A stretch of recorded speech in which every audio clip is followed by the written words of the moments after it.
Al igual que ocurre con el género, la clase social o la pertenencia étnica, la edad es una categoría social que se usa para justificar desigualdades. ¿Se puede romper con el adultocentrismo sin dejar de acompañar desde el rol de personas adultas? ¿Puede la escuela dejar de ser una institución adultocéntrica? Respecto del adultocentrismo, es algo que está vigente, que, que cuesta correrlo de las prácticas, que una vez más tiene que ver con las biografías de las docentes. Em, entonces, hay trabajos que hay que hacerlos y hay que esperar los procesos también. Y entiendo que la ESI en este sentido tiene un potencial enorme para habilitar lo que pasa, lo que se dice, lo que se escucha y lo que se entrama dentro de las aulas y dentro de las escuelas.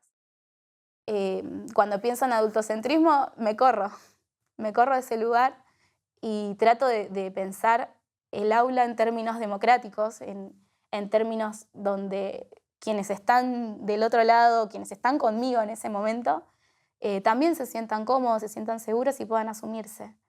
Si algo que la educación tiene es esto, que nos permite asumirnos, nos permite reescribirnos y transformarnos todo el tiempo, siempre y cuando habilitemos. De lo contrario, estamos otra vez posicionados en este lugar de yo como adulto te doy la posibilidad de que hables o no, de que digas o no, de que nombres o no, de que te asumas o no, porque yo lo digo. Y lo que implica entonces es revisar todas esas prácticas. Primero es revisar qué privilegios tenemos los adultos como docentes y como integrantes de la comunidad escolar, pues no como docentes, como preceptores, como directives, como partes del equipo de orientación escolar, de lo que sea, digamos, que conforma esa comunidad educativa, de los padres y madres que también son parte de esa comunidad escolar. Em, bueno, revisar nuestros privilegios. Están siendo ahí nuestros privilegios? ¿Cuáles son las violencias que desplegamos cotidianamente hacia y contra los niños y las niñas? Em, si tuviera que explicar cómo fuera ser un niño o una niña, a diferencia de un adulto, diría que diferente. Yo creo que ser un niño es una etapa, para mí, la mejor etapa, porque es el momento en el que podés hacer lo que vos querés, pero no algo malo, sino que podés llegar a casa, terminar los deberes rápido porque van a pasar en la televisión algo que a vos te gusta, entonces podés terminar la tarea rápido e ir a ver sin tener que decir, bueno, vine de la facultad, ahora tengo que ir a trabajar y no voy a poder hacer lo que yo quiero. Y es justamente por eso que también creo que la etapa de la niñez es la mejor para poder jugar, porque ya después de más grande te empieza a aburrir las cosas más rápido. Tal vez los adultos tengan 3 obligaciones y los niños tengan 3 también. Dentro del ámbito educativo es algo firme la distinción de ser o no adulto, porque cuando alguien no es adulto no tiene autonomía suficiente como para contradecir cierta palabra. Yo ahora ya tengo 18, yo estoy en el terciario, yo me puedo levantar y decirle, profe, voy al baño y me voy.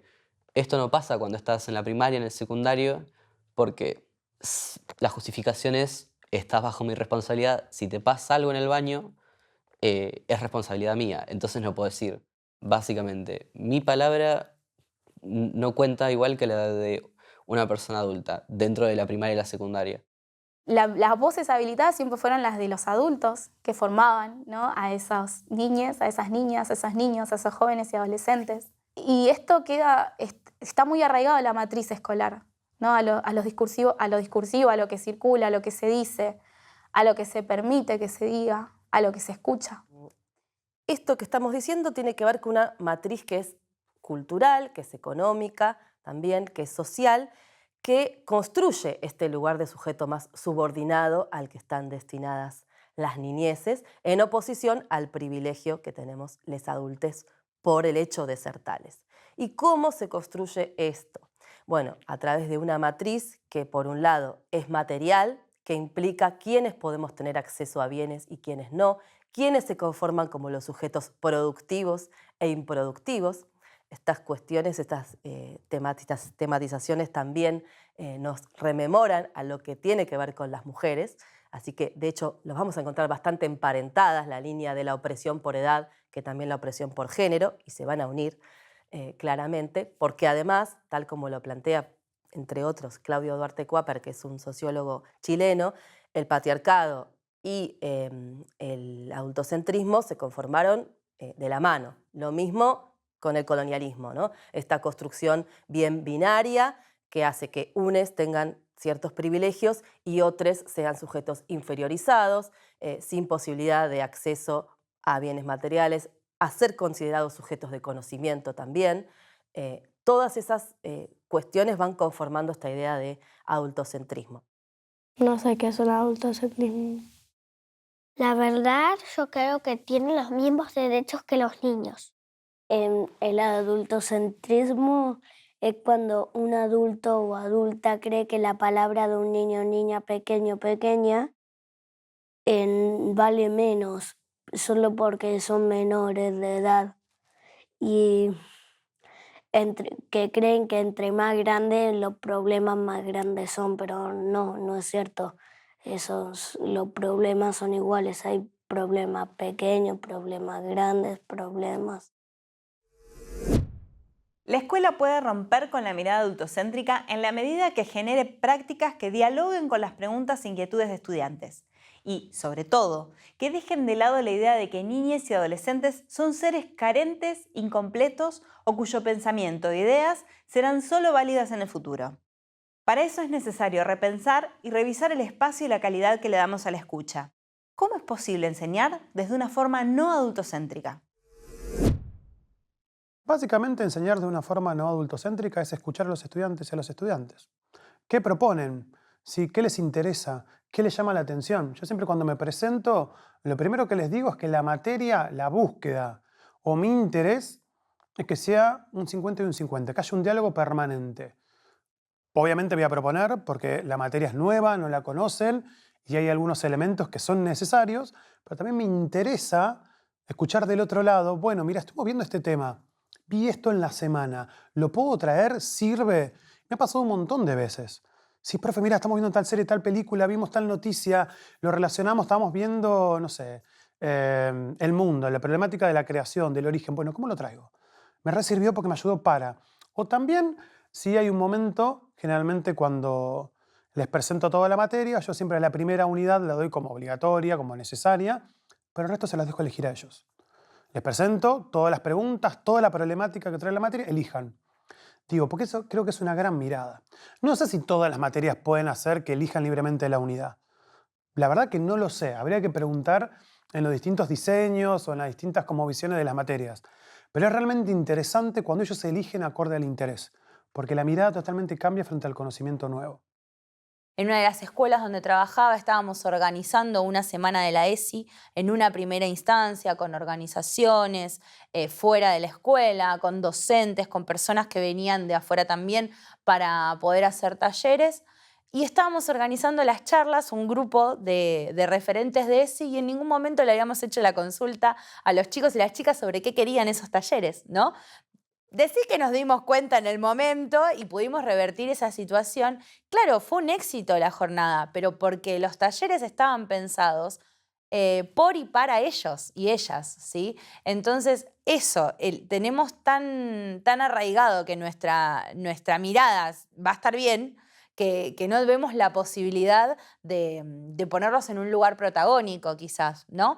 Eso fue la primera instancia. Ya para el siguiente año no solamente teníamos los talleres que venían o que daban profes de la institución o gente de afuera, sino que eran los propios estudiantes quienes contaban todo lo que habían trabajado sobre ESI durante el año en la escuela. Entonces, los talleres externos eran los menos y la palabra de las y los estudiantes era la protagonista. Y yo creo que ahí, desde el nivel inicial, es importantísimo habilitar las voces, escucharlos. Y además, en principio, escucharlos, permitirles que ellos puedan contar qué les pasa, ¿no? Siempre hablar en términos de derechos, siempre hablar desde permitir que ellos se asuman en sus afectividades, en sus experiencias corporales. Cuando uno habilita desde pequeños estos espacios de escucha, todo lo que viene después puede tener un potencial enorme. Y correrse desde el lado, por ejemplo, esto, ¿no? Yo estoy en una silla sentada y ellos están en el piso, ¿no? Sentados en inicial. No, me voy, me siento en el piso a la misma distancia, ¿no? Lo mismo si estoy parada y me quieren decir algo y lo escuchás así de manera, no, bajo a su nivel, lo escucho, le presto la atención, miro a los ojos, mi cuerpo va con su cuerpo en conexión y no desde una mirada superior de que está ahí, porque la verdad es que te ven como alguien gigante. Entonces hay que estar en otro ambiente conectados. Donde más uso mi palabra es en la escuela, a lo que me refiero. Es como, no uso mucho mi palabra en otros lugares. Entendemos tipo, a la persona que está cursando estos dos niveles como alguien que no tiene la capacidad todavía de tomar sus propias decisiones, ponele. Entonces, se espera que tomemos decisiones sin darnos las herramientas.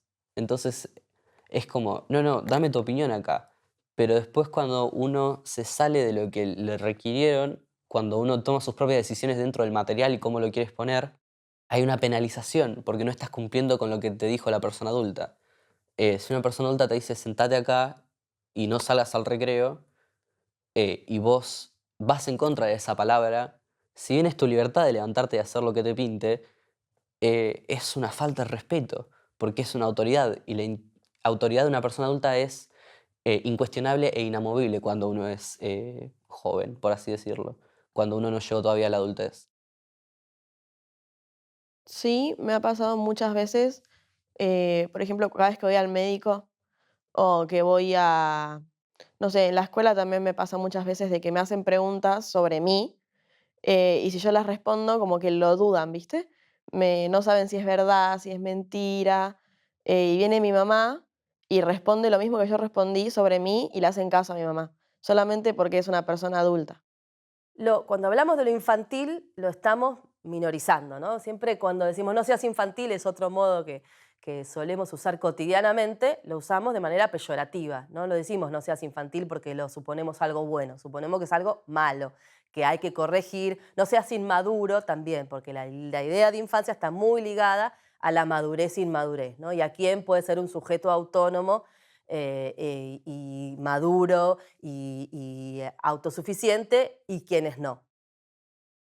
No siento que la gente me vea como una criatura indefensa, siento que el cuerpo docente es como, bueno, buenísimo, empezamos, te voy a tratar de dar todas las herramientas que necesitas porque es un quilombo. Además, yo curso 2 días a la semana, entonces el cuerpo docente es consciente de que yo estoy entrando a la adultez y que me estoy teniendo que acoplar a todos estos sistemas nuevos y tienen como esa paciencia, está bien, son foba, tranqui, esto es cómo funciona el colegio, esto es cómo funciona la vida académica y esto es cómo funciona estar en este nivel y lo que se espera de vos.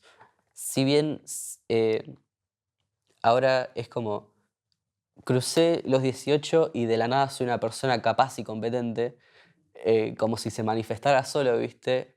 Pero por suerte en mi cursada áulica eh, son conscientes de este trayecto.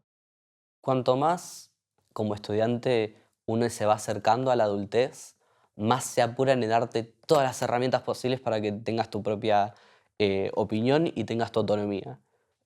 A lo largo de la primaria y la secundaria se toma a la persona que no es adulta, tipo a alguien, entre comillas, joven, tipo a la niña, al adolescente, como una persona que todavía está aprendiendo y todavía no sabe.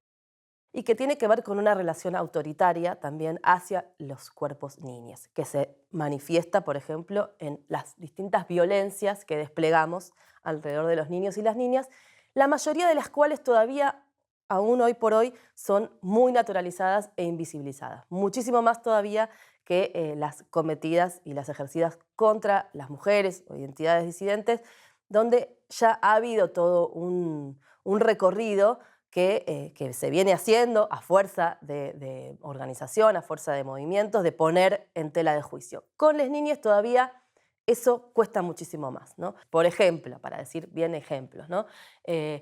Cuando seas grande vas a poder entender, ahora no es tu momento, yo soy el adulto y entonces decido yo, el poder lo tengo yo y se hace lo que yo digo, y entonces esto va a aparecer de manera recurrente, cotidiana e institucionalmente, porque lo que suele pasar últimamente, que se empieza a hablar mucho más de adultocentrismo, es convertirlo en un adjetivo, ¿no? No seas tan adultocéntrico. Y es un adjetivo, pero también es un sustantivo poderoso en este sentido, que se despliega como un régimen que es político, que es cultural, que es sexual, que es económico y que produce una división tajante entre niñes y adultos, ¿sí? Me es imposible pensar un aula donde están todos sentados calladitos mirando a un pizarrón. Es un dispositivo que claramente no funciona, ¿no? Es una mirada de convenio ya, hablamos de 1600. Tenemos que transformarnos, tenemos que habilitar otros espacios. La ESI, enmarcada en el paradigma de derechos, propone, sobre todo, una metodología que supone la participación activa y crítica de niñas y adolescentes. Desde este enfoque podemos preguntarnos, ¿nos tomamos con seriedad las preguntas, ideas o propuestas de niñas y adolescentes? ¿Cómo la ESI aporta a romper la mirada adultocéntrica? Creo que la ESI aporta en romper la mirada adultocéntrica desde el momento en que nosotros y nosotras nos tenemos que cuestionar todo. Entonces, primero, empezar a cuestionar nuestras prácticas y nuestra forma de dirigirnos hacia nuestros estudiantes. Después, salir de ese lugar de sabiduría, por decirlo de alguna manera, en donde la palabra la tiene el adulto o la adulta responsable de la clase y no la deja circular. Creo que las y los adolescentes que tenemos en las aulas, yo hablo desde la adolescencia porque soy profe de secundario, ¿sí?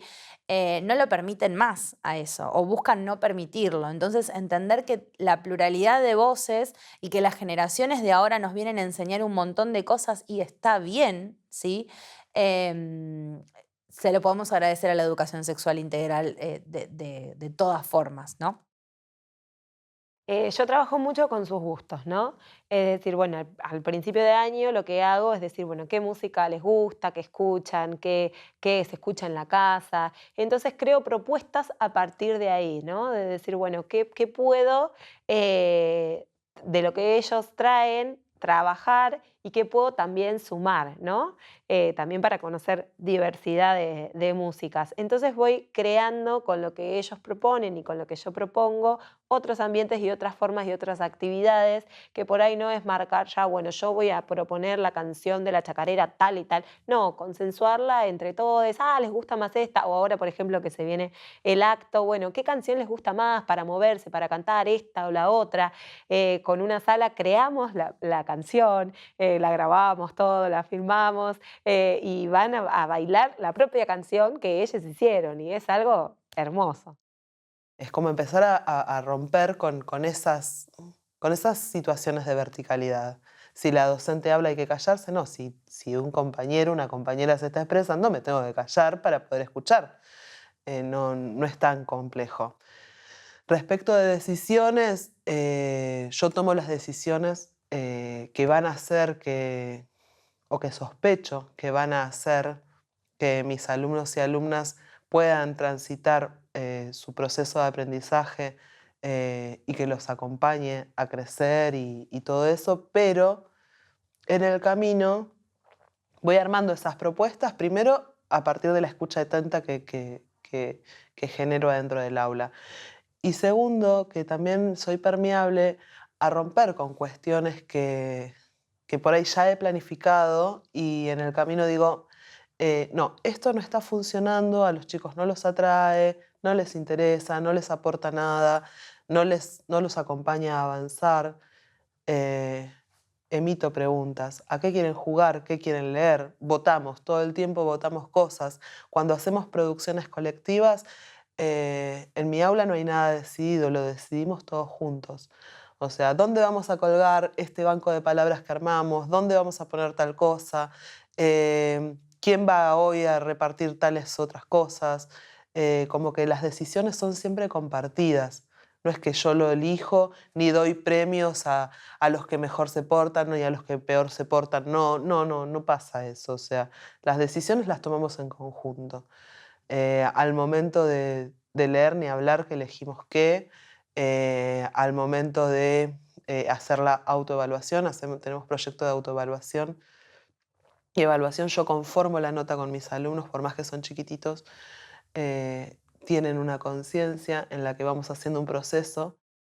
Esto no quiere decir que tomemos per se todo lo que vienen a decirles las niñas. Muchas veces aparece esto, ¿no? Ah, bueno, entonces ahora hay que hacer todo lo que dicen los niños. No, pero que sí puedan entrar en discusión con aquello que estamos también planteando nosotros, ¿no? ¿Qué escuela queremos?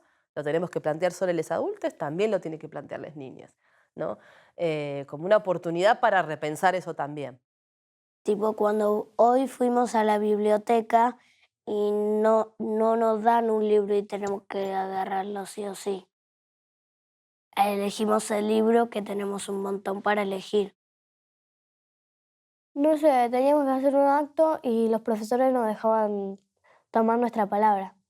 Tomaban nuestra palabra y nos dejaban hacer algunas cosas del acto, otras no, y así. Yo creo que más que nada en educación física, yo pido que quiero hacer para que hagamos votación, pero en las demás yo no estoy en el centro de estudiantes y tampoco quiero estar, o sea, sí quiero estar, pero en las demás materias no soy de decir qué quiero hacer o qué no quiero hacer. Cuando pensamos en esto de que los chicos puedan contar qué les pasa, puedan expresar las problemáticas que los preocupan, yo creo que no hay que dejarlos solos, ¿no? O no, que no quede simplemente en esto de me junté con mi compañero, fui a hablar con la directora, sino de pensar en los órganos que forman parte de la lógica institucional, de que los chicos sientan que no queden solos, ¿no? Frente a estos adultos que coordinan y regulan la vida escolar, sino que se asuman en comunidad, ¿no? De pensar qué importante que son los consejos de aulas, los centros de estudiantes, donde ellos tengan la posibilidad de construirse como sujetos democráticos en términos de derechos, ¿no? ¿Tengo derecho a que me escuchen? Sí, pero si voy en soledad, voy en solitario, es posible que no me den bola. Bueno, ¿cómo hago? ¿Cómo acompaño? ¿Qué lugares habilito o no? Porque si no les dieron bolas, porque sí, el espacio está, pueden contar, pero no pasa nada.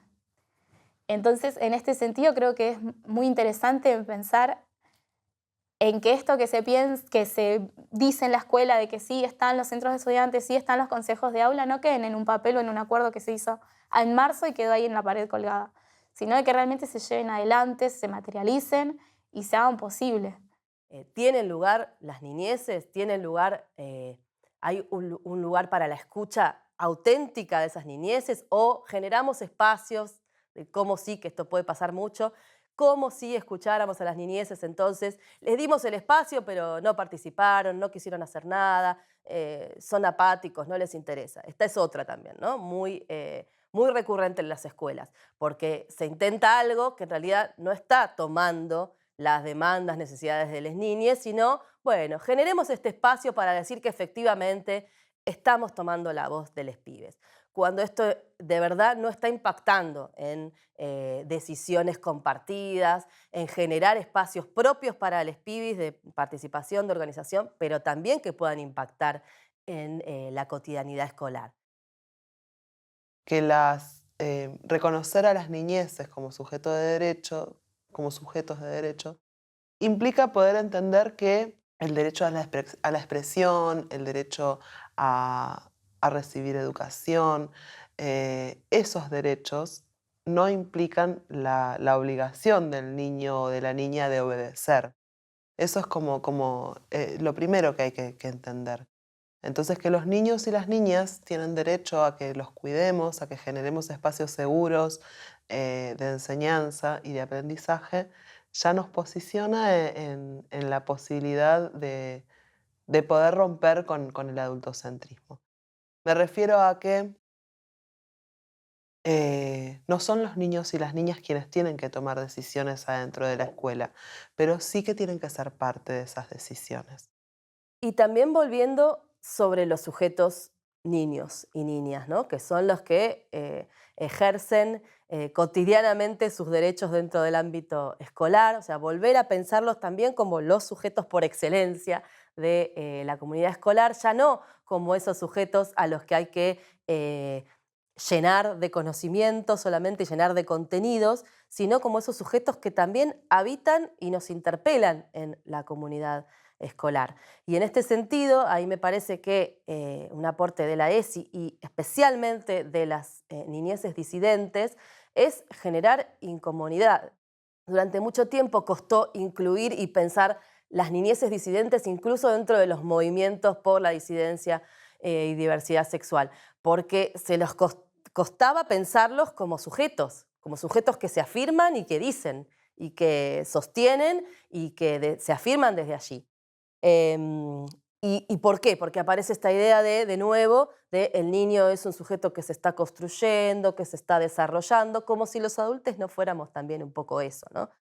Y en este sentido, por eso también ahí la ESI tiene mucho para aportar. Bueno, ¿desde dónde nos pensamos? ¿De dónde nos pensamos los adultos, también docentes, para eso? ¿Qué hacemos frente a una situación así, ¿no? Nos encontramos con una niña disidente en una sala de 3. Bueno, esa es la incomodidad que nos genera. Trabajarla primero como adultos, porque sí, efectivamente la podemos tener, esa incomodidad y de no saber qué hacer, qué estrategias ahora pensar, cómo hacer con las familias, cómo hacer con el resto de la comunidad educativa, con los otros docentes, con las otras niñas, cuando, si vamos a la experiencia, muchas niñas, entre ellas, lo resuelven mucho más rápido que los adultos, ¿no? Que es, ya le llamaban desde antes con el nombre que ese niño quería ser llamada, y nosotros todavía, ¿no? Viendo ahí qué hacemos, cómo lo hacemos, de qué manera, y cómo hacemos con la directora, y cómo hacemos el director, y cómo, ¿no? Todo ese conjunto de problemáticas, las niñas las resuelven de manera mucho más fluida. Eso también me parece que es un gran aporte de las niñas.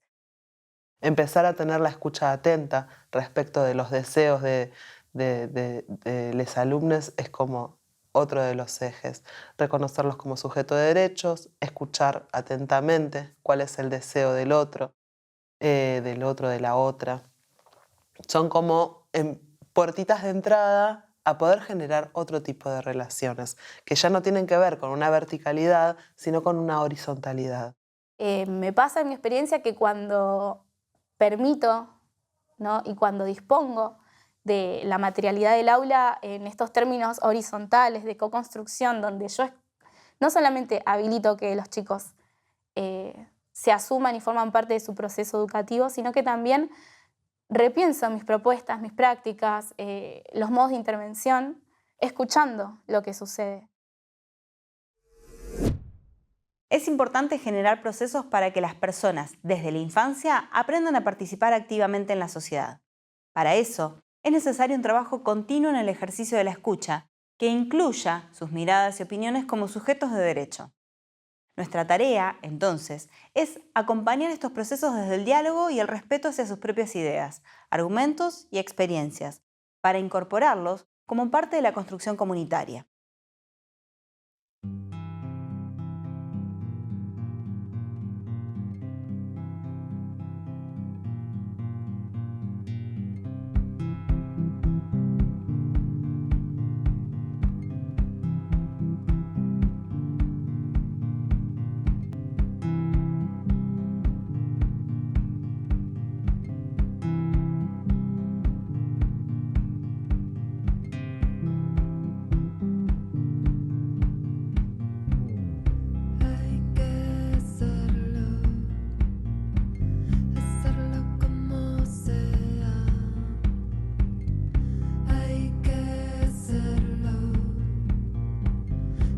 solo como ser.